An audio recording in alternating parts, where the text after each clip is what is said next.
आदाब अर्ज़ है। मैं हूँ तलत खेल। आज काफ़ी अरसे के बाद आप लोग के सामने अपना एक अफ़साना लेके हाज़िर हुई हूँ। नाज़रीन, ये अफ़साना थोड़ा-सा तवील है और आपका सब्र चाहिए इसमें। आपसे एक गुज़ारिश है कि इससे पहले कि मैं अपना अफ़साना शुरू करूँ, आप लोग मेरा चैनल तलत खेल ज़रूर सब्सक्राइब करें और उस पे जो बेल का आइकॉन बना है उसको ज़रूर प्रेस करें ताकि आपको मेरी हर आने वाली वीडियो टाइम पर मौसूल हो सके। तो आइए चलते हैं अपने अफसाने की तरफ। इस अफसाने का उन्वान है ज़मीर। खासा हसास नौइयत का ये अफसाना है। उम्मीद करती हूँ आप लोग को पसंद आएगा। कुछ इस तरह है। वो चीखना चाहता था, रोना चाहता था, मगर वो एक ऐसी ज़हनी कैफियत में था कि उसके मुंह से कोई आवाज़ नहीं निकल रही थी। उसको लग रहा था कि वो जैसे पत्थर का मुजस्सिमा है जो हरकत नहीं कर सकता, मगर उसका दिमाग लगता था एक ऐसे कमरे में मुक़य्यद है जहाँ सारे जहानों की सारी आवाज़ें उसको बुला रही हूँ, पुकार रही हूँ, खुदा के लिए मुझे बचा लो, मुझे बचा लो, वो मुझे खा जाएगा, मुझे बचा लो, खुदा के लिए मुझे बचा लो। और फिर उसने एक लम्हा भी नहीं लगाया। और ये कोई बहुत पुरानी बात नहीं थी। वो एक प्रोफेशनल फोटोग्राफर था। उसे जहाँ कोई अच्छा मंजर नजर आता वो अपनी कैमरे की आंख में कैद कर लेता। आज भी उसका यानी केवन का एक अफ्रीकन दोस्त कमीरा उससे जिद कर रहा था कि वो उसके साथ अफ्रीका के एक दूर दराज मुल्क सूडान चले, जहाँ उसको अफ्रीका के बहुत से खूबसूरत हकीकी मनाजिर देखने को मिलेंगे।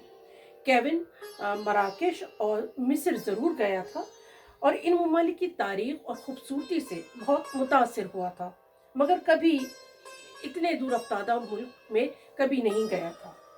और फिर आखिरकार केविन ने कमीरा के साथ सूडान जाने का मंसूबा बनाया।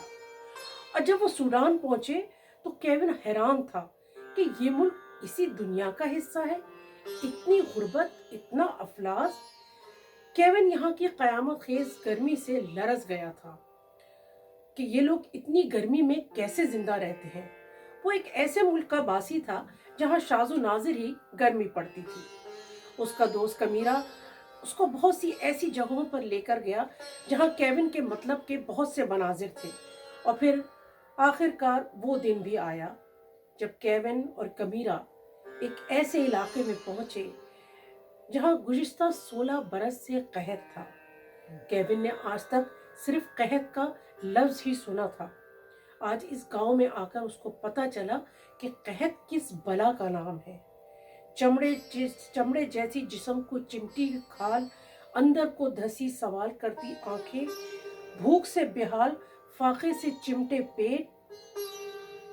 मगर केविन का दोस्त कमेरा ये सब देखते हुए बहुत पुरजोश था कि क्योंकि केविन को यहाँ ऐसे मनाजिर मिलेंगे कि जो उसकी फोटोग्राफी के फन को बामे उरूज पर पहुंचा देंगे। और फिर वो लम्हा आ ही पहुंचा जब केविन ने इस गांव में एक बिल्कुल करीबुल मर्ग बच्ची को देखा, जिसके करीब एक गिद्ध बैठा था जो उस बच्ची के मरने का इंतजार कर रहा था।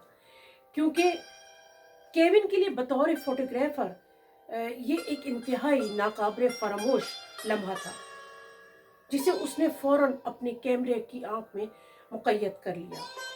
और फिर उसके बाद वो तकरीबन बेहोश होने के करीब था जब उसका दोस्त कमीरा उसको तकरीबन घसीटते हुए अपनी गाड़ी की तरफ ले आया। केविन पूरे रास्ते रोता रहा। उसको समझ नहीं आ रहा था कि वो क्या करे। केविन की तबीयत कुछ गर्मी और कुछ इस बच्ची के वाक़े से काफ़ी ख़राब हो गई थी। और फिर आखिरकार वो वापस अपने वतन पहुंचा। कुछ अरसे बाद जब उसकी तबीयत बहाल हुई तो केविन ने अपनी वो तस्वीर अपने इदारे जिसमें वो काम करता था उनको भेजी। और वो हैरान और गुंग हो गया जब उसकी खींची हुई तस्वीर को अवार्ड से नवाजा गया। और केविन नदामत की ऐसी दलदल में गिर गया जिससे निकलना अब उसके लिए नामुमकिन था। वो सोच भी नहीं सकता था कि ये तस्वीर इनाम पा सकती हैं।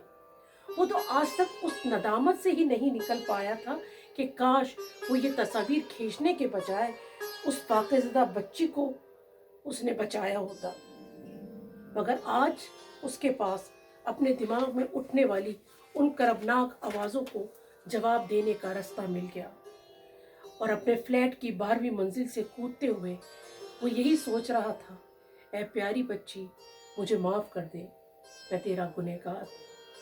بہت شکریہ۔